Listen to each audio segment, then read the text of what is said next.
Is education an appropriate forum to mediate difference and dominance? Many philosophers, including Confucius, cite education as a means of creating harmony within a society. A harmonious society, therefore, should be one in which functioning is not hindered by prejudices and discontent due to difference and dominance. The media has a strong influence in educating society, and it often details events that contain elements of such dispositions. A particular event concerning reprisal killings in 1928 in Central Australia reflects elements of difference and dominance. The Coniston Massacre, as these slangs have been collectively named, was detailed in an article in the Weekend Australian on the 13th of January 2013. ABC TV aired a PAW media production docudrama about a film which retells the event on the 14th of January 2013.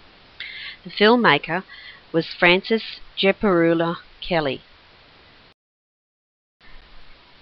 The situation which resulted in the deaths of many Aboriginal people arose when, after a prolonged drought in Central Australia, people from the Walpiri clan gathered at Yakura, a spring-fed water source on the pastoral holding of Coniston Station.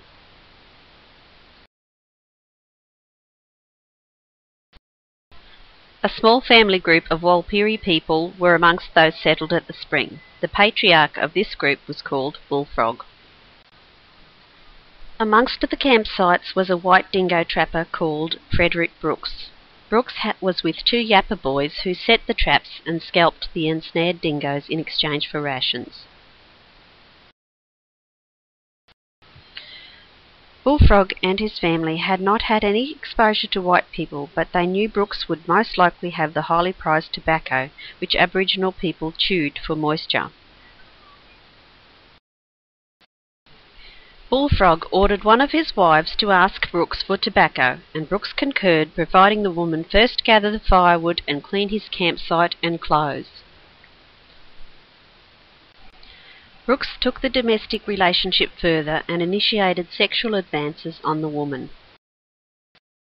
When Bullfrog became anxious about his wife's return, he went to Brooks's campsite with some other men and brutally slew Brooks and buried his body.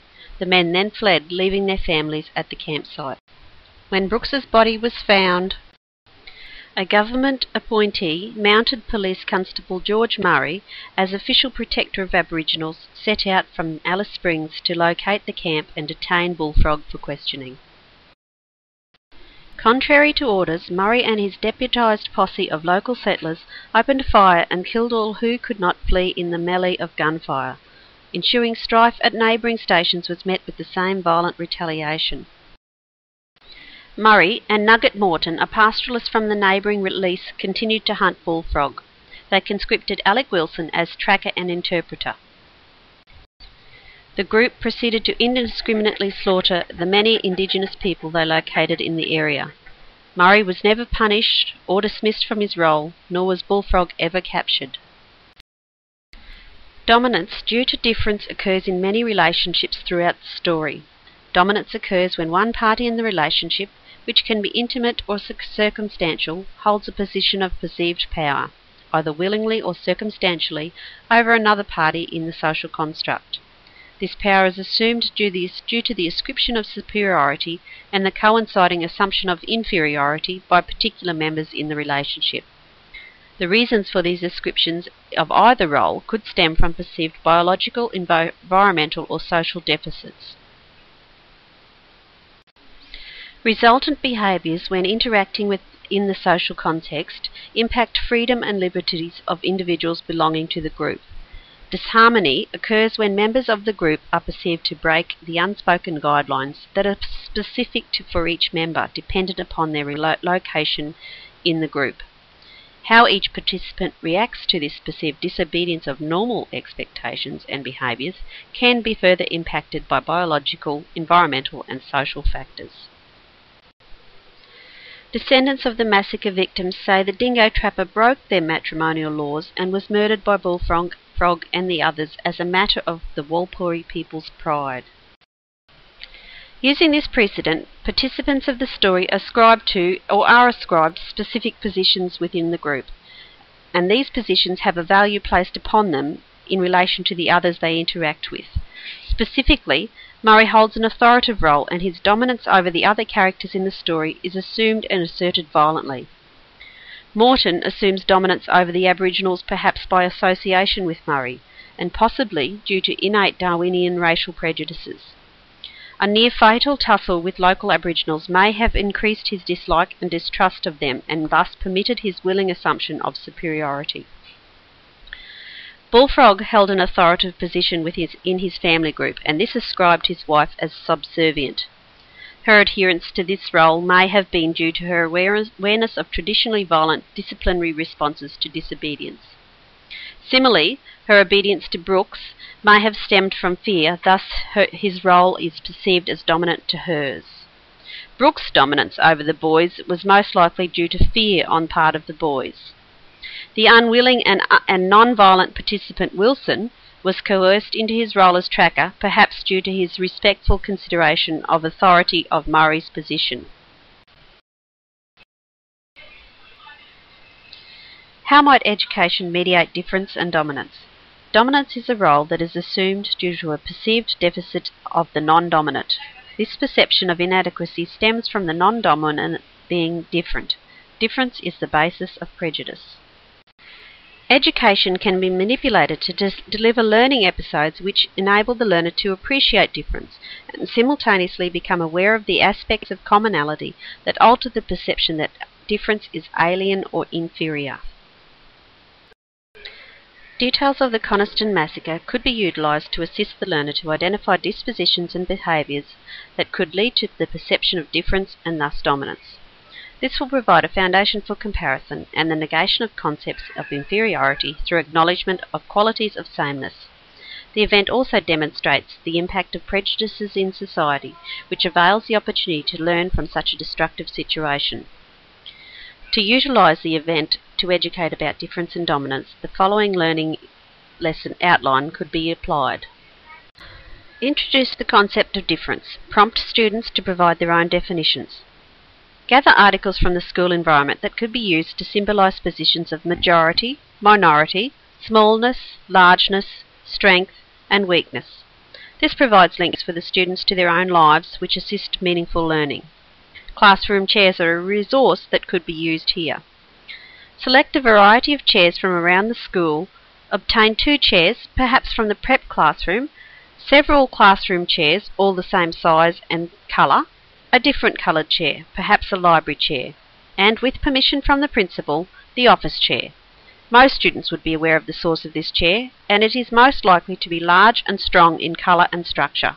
Keep the principal's chair covered initially to add elements of the unknown and allow maximum impact upon reveal. Students should assist in this activity to increase the learning potential.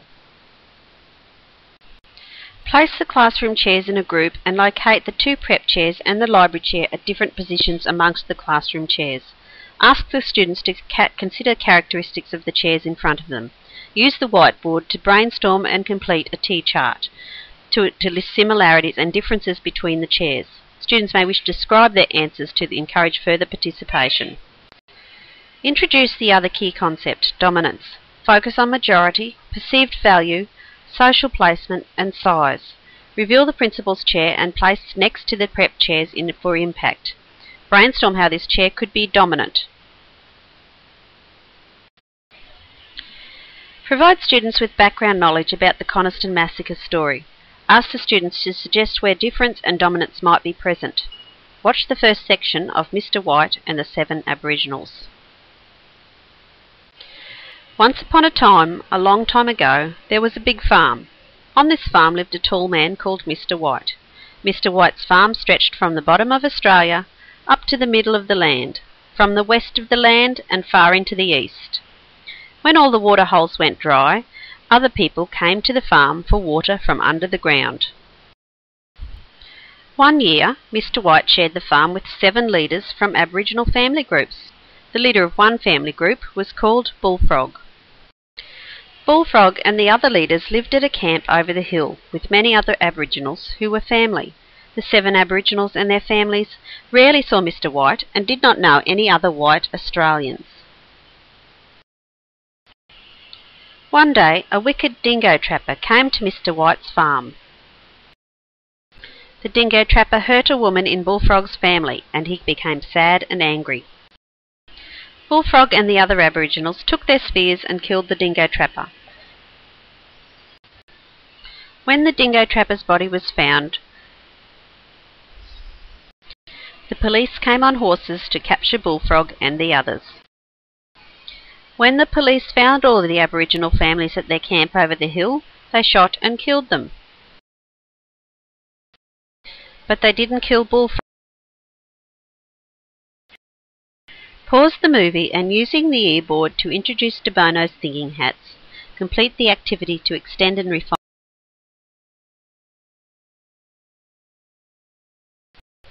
Direct the thinking to correspond with each of De Bono's coloured hats. Encourage the students to think creatively and critically in providing ideas for each hat. Continue with the movie. Mr. White and Bullfrog and the other Aboriginals were very sad for many years. Then the children of Mr. White and the children of Bullfrog and the children of the other Aboriginals were sad for many more years.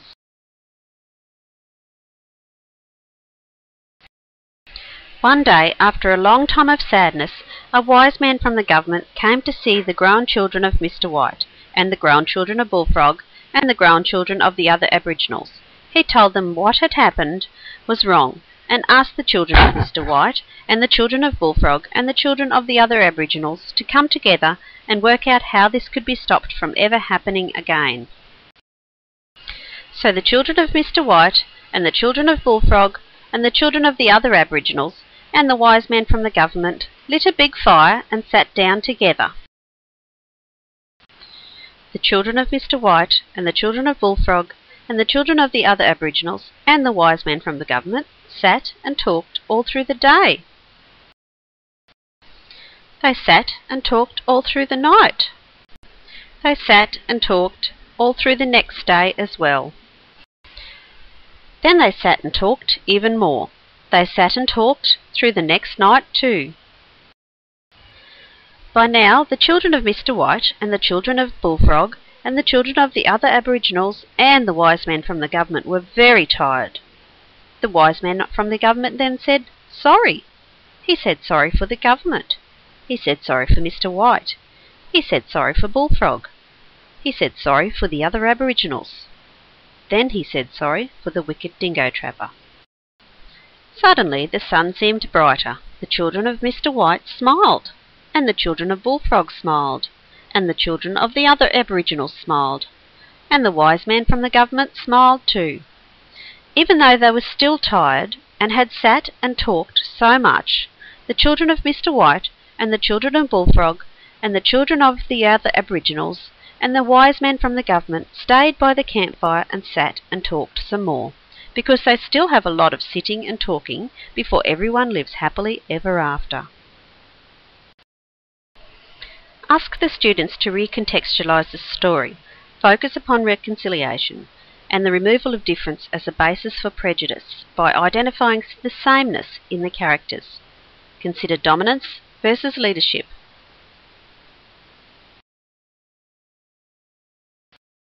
A group collaboration activity allows further creative and critical thinking and practice in skills of self-regulation which aid transformative and equitable thinking as well as social harmony. Form groups and present the groups with butcher's paper pre-drawn with the Freya concept models. Use the difference in the school community as the key concept in the centre of half of the graphic organisers, and dominance in the school community as the key concept for the others. Again, this learning activity has links to real-life relationships and enables learners to use knowledge meaningfully. Student groups can then present the finished graphic organisers to the class. Student audiences could assess their peers using the PMI method, which would provide feedback to the learners and allow further practice in critical analysis and self-regulated thinking. Conclude the lesson with a reflection to reinforce what has been learned. Pin the graphic organisers to the wall for review in later lessons and return the chairs. Thank you for your time.